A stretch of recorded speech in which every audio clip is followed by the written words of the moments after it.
예수님의 표적과 생명의 말씀이 끝난 뒤에 예수님께서는 갈릴리 바다 혹은 디베랴 바다라고 하는 건너편으로 가시게 되셨습니다. 우리 마가복음 기록자에 의할 것 같으면은 예수님의 공생의 사역에서 그 제자들이 너무 피곤했던 모양이에요. 예수님도 물론 그러죠. 그래서 제자들로 하여금 좀 쉴 수 있는 시간과 공간을 배려하시는 차원에서 지금 갈릴리 바다 건너편으로 가시도록 예수님께서 이렇게 하신 걸로 알고 있습니다. 그럼에도 불구하고 큰 무리들이 예수님을 뒤따라가게 됐어요.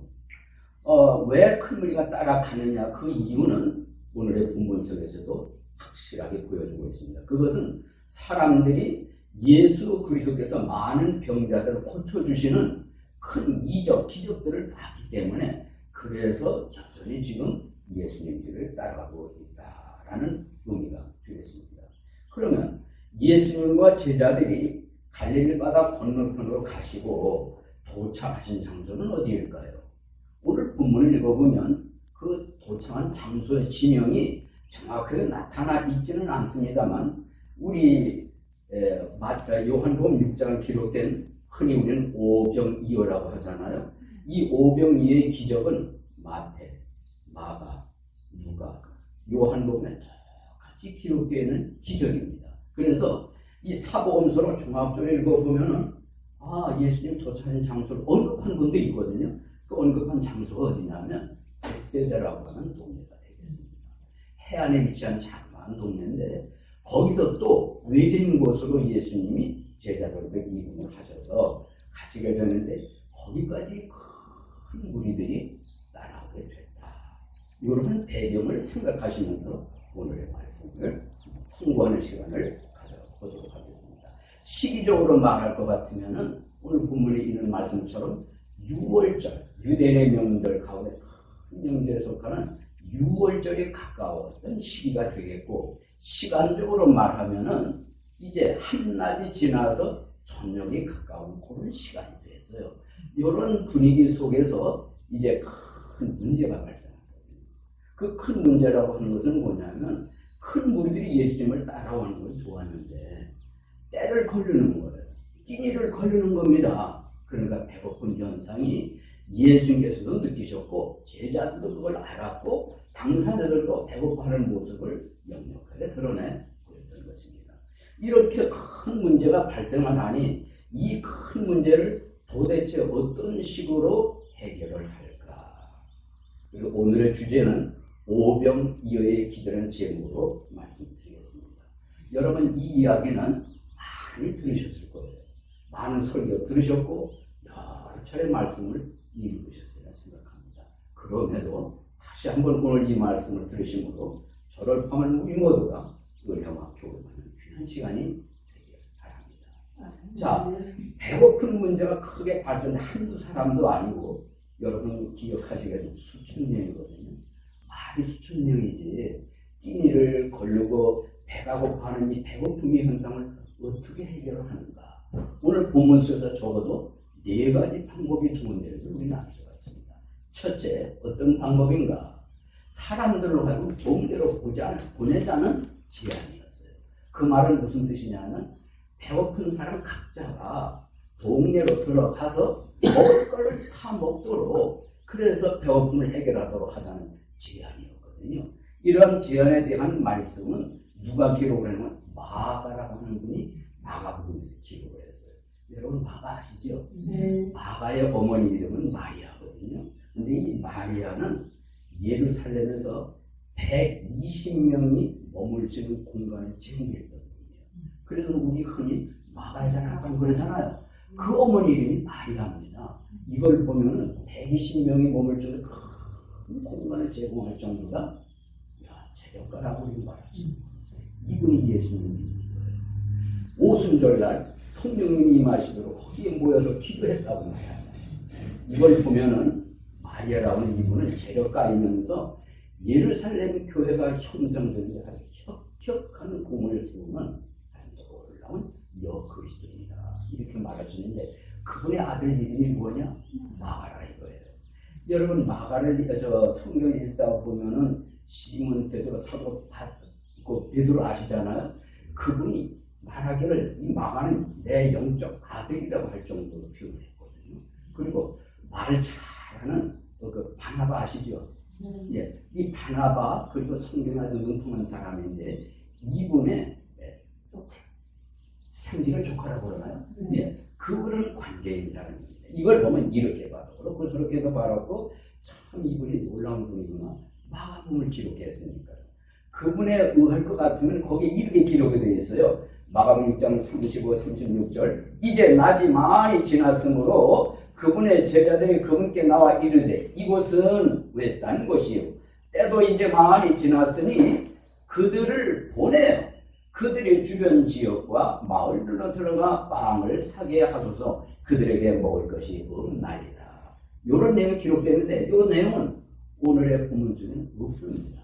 그래서 종합적으로 보면 아하, 배고픈 큰 문제가 발생했을 때에 첫째로 등장한 방법은 뭐냐?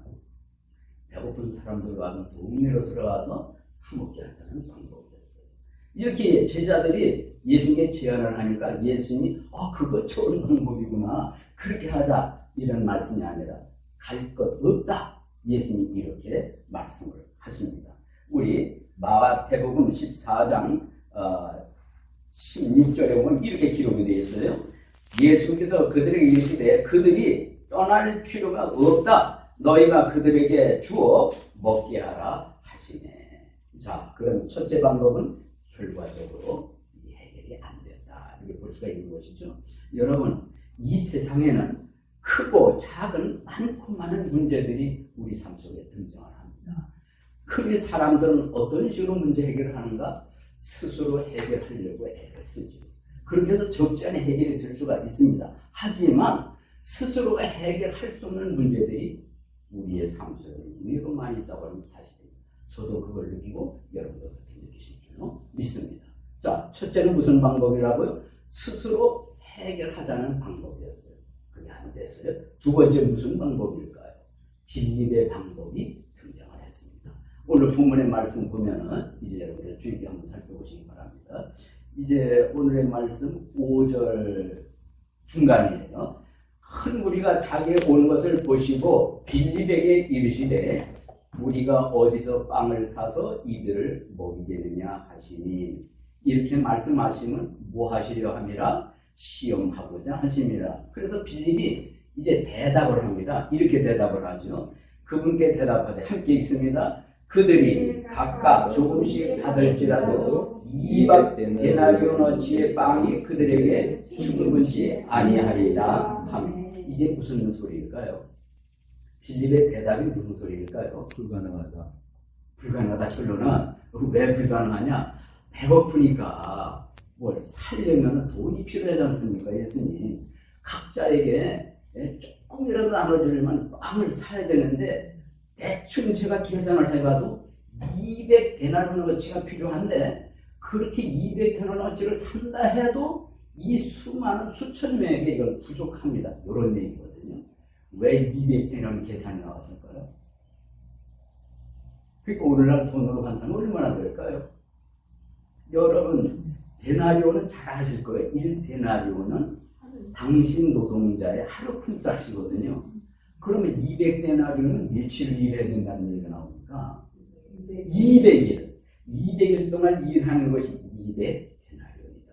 그걸 우리 돈으로 우리 한국 돈 환산하면 얼마나 될까요? 하루 품삯을 10만 원으로 치면 그럼 약 2천만 원 계산이 딱 나오는 거예요.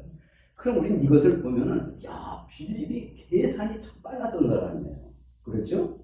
딱 생각을 해보니까 이 머리를 돌려보니까 적어도 200데나리온이 필요한데 그럴지라도 그 돈으로 산 것이 여기는 사람에게 충분치 못하다. 이런 계산이 딱 나오면서 예수님께 말씀을 드렸습니다. 이게 빌립의 방법이었습니다. 요약하면 무슨 방법이었어요? 돈 방법이었습니다. 돈으로 해결하는 방법. 우리가 살다 보면은 스스로 해결할 수 있는 분 있어요. 물론 있어요. 그러나 한 경우에 스스로의 힘으로 해결한다는 일이 많거든요. 또 어떤 문제들은 얼마든지 돈으로 해결할 수 있는 문제들이 있습니다. 하지만 우리 삶 속에는 돈으로 해결할 수 없는 문제들이 또 많이 있거든요. 그것을 오늘 보면서 저와 여러분에게 주시는 말씀을 줄로 있습니다. 이렇게 두 번째 방법도 안 됐습니다. 자, 세 번째 방법이 등장을 합니다. 그게 과연 무슨 방법이었을까요? 그 방법은 우리가 흔히 두 번째는 빌립의 방법이라면 세 번째는 안드레의 방법입니다. 이제 성경 말씀을 보도록 하겠습니다. 8절입니다. 그분의 제자들 중에 하나이며 시몬 베드로의 형제인 안드레가 그분께 아뢰되 9절은 함께 있습니다. 여기에 한 소년이 있는데 그가 보리빵 5개와 작은 물고기 2마리를 가지고 있나이다. 그러나 그것들이 많은 사람들에게 얼마나 되겠사이까 하니. 여기 사람 이름은 제자들 중에 하나이고 시몬 베드로의 형제인 누구라고요? 안드레. 여러분 안드레 좀 익숙하지 않나요? 요한복음 말씀 들으시는 동안에. 이 안드레가 어떤 사람이었나요? 전도를 잘했어요. 맞습니다. 어떤 기억이 있으십니까? 여러분 우리 요한복음 1장보다 쭉 나오는데 요한복음 1장에 보면 안드레 이 사람은 원래 침례 요한의 제자였어요. 제자로 있는데 어느 날 침례 요한이 하나님의 어린 양을 봐라 이 말씀에 엄청난 그 감동이 일어나가지고 거기서 바로 두 사람이 예수님을 따라가잖아요. 주여 어디 계십니까? 어디 거하십니까? 라고 물으니까 나를 어떻게 하라고? 따라가라. 와 봐라. 그래서 예수님 거하시는 것 같아서 말씀을 듣잖아요. 누가요? 안드레가 그 길로 예수님을 따르는 예수님이 12제자 가운데 제1호 제일 첫 번째 제자가 된 장본인 바로 안드레라는 사람입니다. 그런데 이거는 멈추질 않습니다. 자기가 메시아를 발견하면 견딜 수가 없는 거예요. 가만히 있을 수가 없습니다. 제일 먼저 누구를 찾아갑니까? 여기 나오죠. 시몬 베드로를 찾아가잖아요. 안드레와 시몬 베드로는 무슨 관계? 형제간의 관계고 정확히 말하면 안드레는 동생이고 시몬 베드로가 형님이거든요. 바로 형님을 찾아가서 내가 메시아를 만나서 형 우리 가보자. 이 한마디에 시몬 베드로는 예수님을 찾아오지 않습니까? 그래서 나를 따라오너라 내가 너를 사람만 어부가 되게 하리라. 그 일로 시몬 베드로도 예수님의 제자가 되도록 결정적인 역할을 한 사람 안드레입니다. 그 안드레가 오늘 본문에 등장하는 거예요. 자, 그 한 일이 뭐겠어요? 한 말이 뭐겠어요? 예수님 제가 좀 둘러봤는데요. 다행히 한 소년을 보게 되었습니다. 그 소년이 보리빵 5개 하고 작은 생선 2마리가 있는데 데리고 왔습니다. 그런데 이렇게 보여드리는 거거든요. 그래서 하는 말이 아유 그렇지만은 이게 수많은 이렇게 많았으면 이게 뭐 얼마나 되겠어요. 이런 식으로 말씀을 드린 겁니다. 이름하여 우린 이것을 안드레 방법이다 라고 말하는 겁니다. 다른 말로 말하면 무슨 의미가 되겠어요? 뭔가 소개하는 방법, 뭔가 데려오는 방법 아니겠어요? 예. 이걸 보면은 안드레는 옛날에도 그랬고 오늘 분명히 들었고 특기가 나요. 그게 뭐겠어요? 속에 데려오는 거잖아요. 자기 형님도 데려왔지? 오늘 본문에도 보면 그 많고 많은 사람들 가운데에서 유독 소년을 데려왔는데 그냥 소년이 아니라 자기 한 끼니 분량인 거예요. 보리빵 5개, 작은 생선 2마리를 가진 소년을 예수께 데려왔다. 저는 상상해 봅니다. 이 안드레의 말처럼 이 보리빵 5개와 작은 생선 2마리는 한 끼니 식사용이거든요. 당시 보리빵이 되는 것이 부유한 사람이 먹는 음식이 아니거든요. 그 당시에 서민이 먹는 아주 수준 낮은 음식이었단 말이에요. 거기다 작은 생선 2마리는 어쩌면 튀겼을 것이고, 그죠? 어쨌든 보리빵과 함께 먹을 수 있는 한 끼니 정도에 해당하는 지극히 작은 한 끼니 음식이었습니다. 그걸 가지고 소년을 데리고 왔다? 말이 당연히 데려왔을까? 나는 그렇게는 안 봅니다. 뭔가 기대를 가지고, 뭔가 소망을 가지고, 간단한 희망을 가지고 데리고 간다고 저는 생각이 들 겁니다. 근데 이게 나중에 보시면 알겠습니다. 엄청난 기적이 일어나는 거예요. 그래서 이 세상에는 많고 많은 문제들이 터지고 발생을 하지만 때로는 스스로도 안 돼, 돈으로도 안 돼. 하지만 무언가 간단한 희망이 있는 이런 방법 가지고는 되는 기회가 있더라는 거죠. 자, 마지막 네 번째입니다. 네 번째 방법은 무엇이라고 성경은 말씀하고 있을까요? 그렇습니다. 네 번째 방법은 예수님의 방법입니다. 할렐루야. 이제 성경 말씀 보겠습니다. 이제 10절 말씀이 되겠어요. 예수님께서 이르시되 그 사람들을 어떻게 하라? 앉게 하라 하시니 이제 그곳에 잔디가 어떠하여? 많음으로 이에 그 사람들이 앉으니 수가 다 같이 5,000쯤 되더라. 마지막 네 번째는 예수님의 방법입니다. 예수님의 방법은 그럼 구체적으로 어떻게 표현되고 있습니까? 첫째, 예수님의 방법 첫째예요. 사람들로 앉게 하라는 거예요. 그래서 제자들이 예수 말씀대로 거기 모여든 수천 명의 군중들이 있는데 앉게 하는데, 오늘 본문은 그런 의미가 없지만 사복음서를 종합적으로 보면 어떤 곳에는 이런 식으로 되어 있어요. 50명씩, 100명씩 때를 지어서 앉게 하라. 이런 표현이 나오거든요. 이제 이해가 되시겠죠? 앉으라 했을 때 그냥 앉은 게 아니구나. 때를 지어 앉게 했구나. 단위를 이루어서 어떤 무리는 50명, 어떤 무리는 100명씩 이렇게 이제 앉게 됐는데, 상상을 해도 어디에 앉았겠어요? 여기는요, 잔디가 많은 풀밭에 앉았다. 산이라고 표현이 됐지만은 산 중에서도 이렇게 잔디가 나 있는 평지 비슷한 곳이 있었던 모양입니다. 그러니까 수천 명의 군중들이 크게 경사지지 않은 잔디밭에 앉을 수가 있었을 것이다 라고 추측이 가능한 겁니다. 이렇게 때를 지어 앉았는데 그 때가 몇 개가 되겠어요? 수천 명입니다. 여러분, 오늘 숫자가 몇천 명? 5천 명. 그런데 이 숫자는 아이 빼고 여자 뺀 숫자거든요.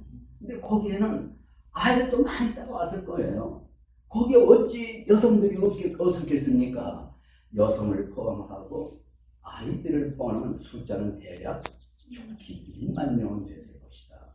우리는 이렇게 추측해 볼 수가 있는 거거든요. 여러분, 도대체 어느 장소에 1만여 명이 때를 지어 앉을 수 있겠냐고요. 어쨌든 분명한 것은 예수님이 도착했고 원래는 쉬려고 배려하는 차원에서 왔던 장소이지만 여전히 쉴 틈이 없고, 거기에 또 문제가 발생하기를 이 수천 명 군중들의 배고픈 문제가 발생했던 겁니다. 그래서 때를 지어 앉게 했는데, 여러분 상상 좀 해보세요. 때를 지어 앉은 이 무리들이 높은 공중에서 이렇게 내려오는, 저는 상상을 해보는데 큰 정원에 꽃이 피어있는 모습이 아니었을까, 이렇게 상상이 되거든요. 어쨌든 중요한 것은 때를 지어 앉았다, 이것은 다른 말로 무엇이냐, 예수께서 행하시는 놀라운 방법이 이루어지는 첫 단계가 되는 겁니다. 그 단계를 이름하여 우리는 질서 있게 조직을 이루고 앉게 하셨다. 그 전에는 들쭉날쭉 그저 있는 대로 사람들이 모였거나 앉았거나 이랬었거든요. 근데 예수님이 큰 이적을 행하시기 위해서 예수님이 제일 먼저 하신 일이 뭐냐? 앉게 하라. 어떻게? 질서 있게 앉게 하라. 때를 지어 앉게 하라. 이런 의미로서 구체적인 예수님이 이렇게 보여주셨습니다. 그래서 질서라고 하는 것은 성경에서 하나님의 방법, 질서 혹은 조직이라고 하는 것은 하나님의 방법입니다. 구약 성경을 읽어봐도 그렇고 신약 성경을 읽어봐도 질서의 하나님이세요. 따라서 그분을 믿는 우리, 그분을 신뢰하고 그분의 가르침을 존중하고 순종하기를 힘쓰고 애쓴 우리들도 배워야 할 것은 뭔가, 하나님 아버지가 질서의 하나님이신 것처럼 우리도 질서 있는 삶을 살아야 되겠다. 특히 교회는 질서 있는 교회가 되게 하는 교훈이 이 장면에서 우리에게 주시는 말씀인지도 믿습니다. 그 다음에 예수님이 어떻게 하셨는가? 예수님의 방법 첫째는 앉게 하라 그러셨어요. 두 번째 방법을 보니까 11절에 나옵니다. 예수님께서 빵을 집으사 그 다음에 무엇을 하셔요? 감사를 드신 뒤에. 아니 그냥 줄 수도 있잖아요. 그죠? 그렇지만 빵을 집어서 감사를 드리셨다. 우리는 이런 구절도 그렇지만 다른 성경 구절을 보면은 식사에 뭐라고 할까요? 전통적인 식사의 자세다, 모습이다. 우리도 읽을 수가 있거든요.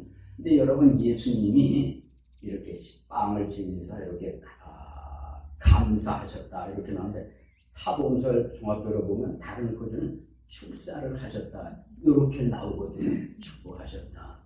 예수님이 또 한 장면에서 이런 모습을 보이셨어요. 그게 언제였던가요? 십자가 달려 돌아가시기 전에 최후의 만찬을 가질 때 가져 축사를 하셨다는 말씀이 나오거든요. 감사를 드리셨다. 축복 기도를 다 같은 의미가 되겠습니다. 두 번째는 뭐냐면 예수님이 앉게 하신 다음에 빵과 물고기를 집어서 감사의 기도를 드리십니다. 그래서 우리가 식사하기 전에 늘 감사 기도를 드리잖아요. 이거는 주님의 방법인 줄로 믿습니다. 하나님이 기뻐하시는 방법인 줄로 믿거든요. 그래서 누가 보거나 말거나 이 식사를 앞에 놓고 하나님 음식 주시니 감사합니다. 이런 마음을 기도를 드리고 음식을 먹는 것은 하나님께서도 얼마나 좋아하시고 기뻐하시겠습니까? 그래서 우리 삶에 음식을 앞에 말하는 이렇게 감사를 담아 하나님의 감사하는 자세가 되시기를 바랍니다. 솔직히 말씀드리면 언젠가 때가 되면 감사와 관련해서 집중적으로 좀 말씀드리는 이런 시간 우리를 기대하고 있거든요. 감사는 기적을 가져온다고 했어요. 오늘 본문을 봐도 그렇거든요. 예수님이 감사 드리신 그 다음에 따라온 게 뭐예요? 기적이 따라왔거든요. 이게 예수님은 그런 것이 아닙니다. 우리 삶에도 감사합니다. 감사를 입에 달고 살면은 안 되는 상황들이 되더라는 거예요. 이렇게 경험한 분들이 신앙 고백을 해서 엮은 책까지도 나왔거든요. 감사는 기적을 가져옵니다. 그래서 이 말씀을 통해서 예수의 방법, 감사를 드리셨다는 이것을 우리 가슴에 새겨서 어떤 문제가 있더라도 문제 생긴 거에 대해서 감사는 신기한 일이 벌어지는데 이게 문제가 바뀌어져서 해결이 되어서 진짜 감사한 대로 환경이 바뀌거나 문제 해결되는 열매들이 맺힌다는 걸 믿으시기를 바랍니다. 사도 바울이 뭐라고 그랬죠? 범사에 감사, 이래도 감사, 저래도 감사, 큰 문제도 감사, 작은 문제도 감사, 복잡한 문제도 감사, 골치 아픈 문제도 감사. 제가 지난 수요일이었으니까 오자마자 우리 강교회 형제님 여기를 보니까 쑥 들어갔어요. 그거 참 볼 때마다 존경스럽거든요. 체중 빼는 걸 보면은. 그런데도 저 체력을 유지하고 지난번에 같이 이제 골프를 쳤습니다. 잘 치시더라고요. 그런데 아주 멋있는 유머를 하시더라고요. 목사님은 골프를 얼마나 잘 치는지 배가 이렇게 쑥 들어갔다. 그래 저는 이렇게 받아넘겼습니다. 저는 골치가 그냥 너무 아팠습니다. 너무 잘 치셔가지고 내가 하는 일이 골치가 아팠던 거거든요. 일의 얘기가 뭡니까? 감사합니다. 감사. 그래서 성도여러분 삶 속에 정말 짜증나는 일이 있을 때 주님이 하신 거죠. 감사해보세요. 그러면 감사대로 되는 거거든요. 감사는 믿음이라고 했습니다. 그래서 감사의 깊이가 행복의 깊이라고 했고요. 그렇죠? 감사는 행복의 척도다. 이런 표현도 있는 것입니다. 성경이 오랄 하나님 말씀이 맞습니다. 감사하면 그것이 놀라운 일이 우리에게 주는 겁니다. 자, 그 다음에 예수님이 감사하시고 그 다음에 어떻게 하셨습니까? 감사를 드신 뒤에 11절 중간에 제자들에게 나누어 주시니. 저는 이렇게 이제 그림을 그려봅니다. 예수님 빵을 집으셨고 생선을 집으셨고 하나님께 감사 기도를 드렸어요. 그럼 집어서 제자들에게 주시는 거예요. 그럼 제자들이 받아서 어디로 갑니까? 때를 지어 앉은 무리들에게 뭐 분지 오며 가며 왔다 갔다 얼마나 바쁘고 그랬습니까? 나누어진 일이 바빴을 것이다. 수천 명이니까요. 1만여 명에 해당이 되니까요. 근데 놀라운 것은 처음에는 보리빵 5개, 작은 생선 2만 계속 생기는 거예요. 신기한 빵과 고기를 먹은 겁니다. 자, 이렇게 해서 나누어 주셨다. 성경에서 나누는 방법은 또 놀라운 방법이거든요. 예수님에게 생명을 나누어 주셨잖아요. 살을 나누어 주셨잖아요. 피를 나누어 주셨잖아요. 그걸 우리가 받아 먹음으로 새 생명을 얻은 줄로 믿습니다. 그래서 예수님은 말씀하시기를 삶 속에서 나누어 주는 것 잘해라. 이런 교훈도 있습니다. 그 말씀을 우리 성경에서 우리 함께 찾아보도록 하겠습니다.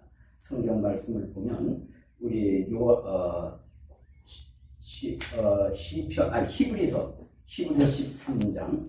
히브리서 13장 16절 말씀을 보겠습니다.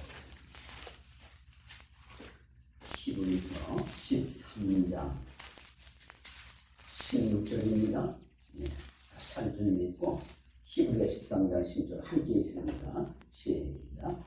오직 선을 행하는 것과 나누어 주는 것을 잊지 말라. 하나님께서는 이 같은 인생을 매우 기뻐하시느니라. 아멘입니다. 네. 나누어 주는 것을 잊지 마라. 특히 이스라엘 백성들이 애굽에서 종살이를 했잖아요. 그래서 이스라엘 백성들이 특별히 하나님 말씀하시는 게 뭐냐면 너희도 나그네로 있었기 때문에 나그네 된 자들을 소유하지 말라고 하셨고 대적을 차려라. 이건 결국 뭐냐면 나누어 주라는 말씀입니다.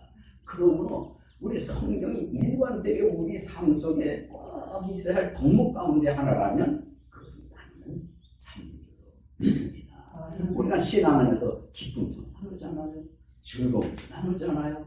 말씀도 나누잖아요. 믿음을 나누잖아요. 삶을 나누잖아요. 이렇게 될 때 나누면 기쁨을 나누면 배가 되는 것이고 슬픔을 나누면 절반으로 줄어든다는 말이 있지 않습니까? 나누는 삶이 있도록 참 중요한 것입니다. 여러분에게 짐이 큽니까? 그리스도 안에서 짐을 나눠보세요. 줄어들잖아요. 예수님께 나눠드려보세요.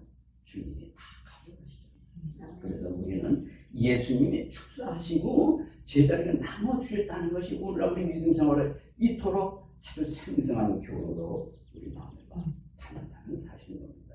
그리고 디모데전서 6장 18절 말씀을 보면 또 선을 행하게 하며 선한 일들에 부요하고 베풀기를 좋아하며 기꺼이 나누어주게 하라. 예수님은 나누어주라. 이런 말씀을 우리에게 해주셨습니다. 그런데 놀라운 원리가 있잖아요. 주려는 거예요. 나누어주려는 거예요. 그럼 다시 돌아온다고 말씀하잖아요. 어떻게 나눈다? 너에게 누르고 흔들어 넘치도록 안겨주리라. 이런 말씀을 주셨습니다. 그러니까 이 그리스도의 삶 가운데 큰 덕목 가운데 하나가 뭐냐면 베풀 줄 아는 거, 나눌 줄 아는 거, 줄 줄 아는 거라는 사실입니다. 제자들은 예수님이 나눠주는 받아주고 또 무리들에게 나누어 주었습니다. 그 결과 어떻게 되었을까요? 그 다음 이제 말씀을 보겠습니다. 우리 오늘 본문의 말씀 11절을 보면은 또 그와 같이 물고기도 그들에게 원하는 대로 주시더라. 원하는 대로. 이건 무슨 소리겠습니까? 예, 배고픈 판이니까 많이 먹었을 거예요. 틀림없죠. 그런데 어떤 사람은 배 양이 좀 큰 사람이 있지 않겠어요? 이거 주는 걸 먹긴 먹었는데 더 먹고 싶은 거예요. 요청을 했겠죠. 나 더 먹고 싶다고 제자를 불러가지고. 그럼 더 갖다 준 거예요. 실컷 배불리 먹였던 겁니다. 자, 그 다음 말씀 이제 12절을 보면 그들이 배부른 뒤에 그분께서 자기 제자들에게 이르시되 남아있는 조각들을 거두어 잃어버린 것이 없게 하라. 자, 정리를 하겠습니다. 예수님은 방법을 주셨는데 예수님의 방법 첫째는 무엇이다? 안개다. 질서와 조직이고 두 번째는 뭐다?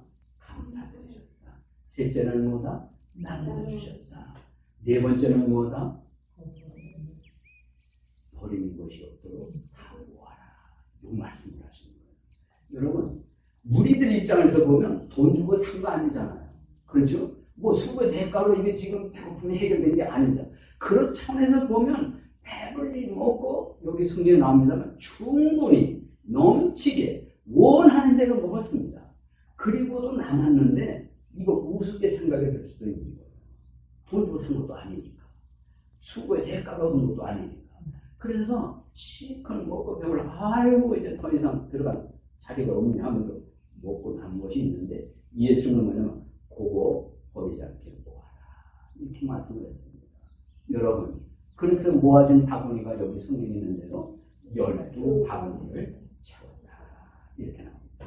성도 여러분, 우리 이 대목에서 뭘 볼 수 있을까요? 우리가 차는 것, 그리고 특히 음식과 관련해서 예수님은 낭비 조심해라, 버리는 것 조심해라, 이런 교훈이 있는 줄 믿습니다. 우리가 사는 세상은 참 이게 좋은 곳이 있는가 하면 안 좋은 곳이 있잖아요. 배불리 먹는 곳이 있는가 하면 배 굶주는 곳이 있다는 말이에요. 이런 것 저런 걸 생각하면 우리가 먹을 수 있는 거, 마실 수 있는 게 얼마나 풍성합니까? 진짜 감사를 배로 해야 돼요.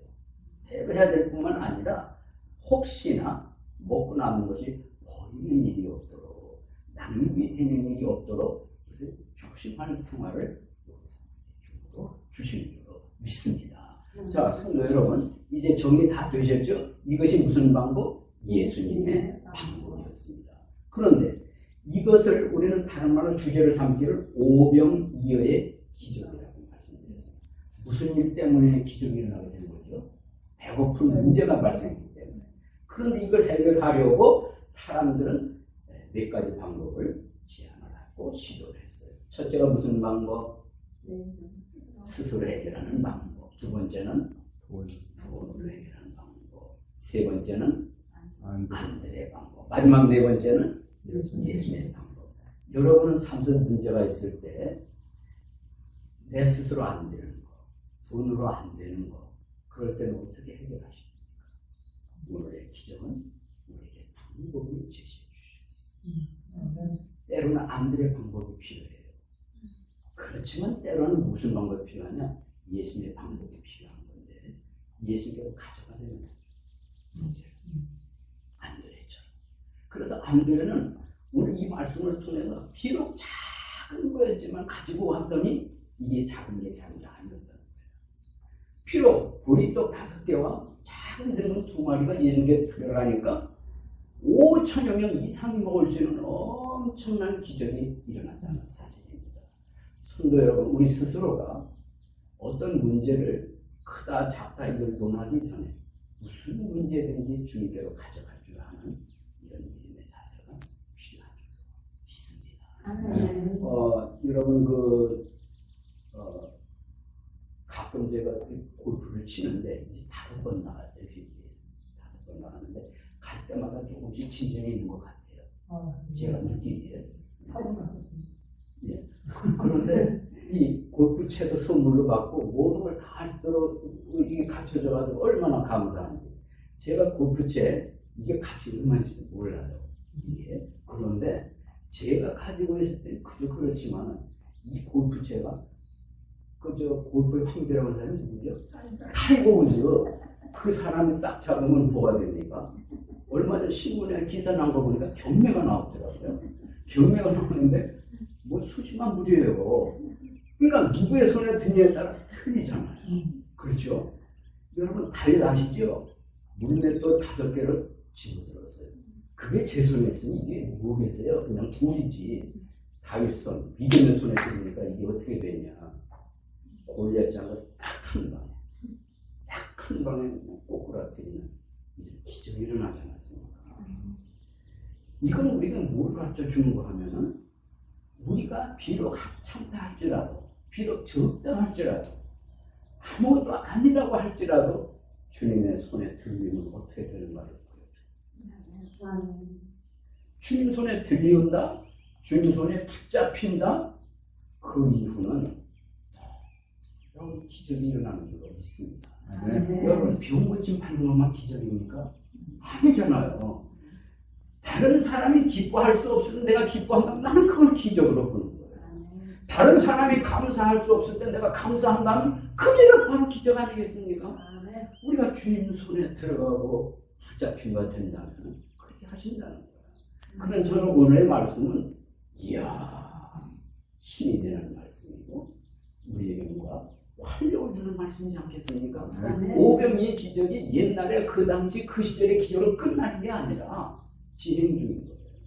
오늘 우리 믿음의 삶 속에 내가 그럴 거다 생각하지 마시고 하찮다 생각하지 마시고 나를 주님께 드립니다. 의지합니다.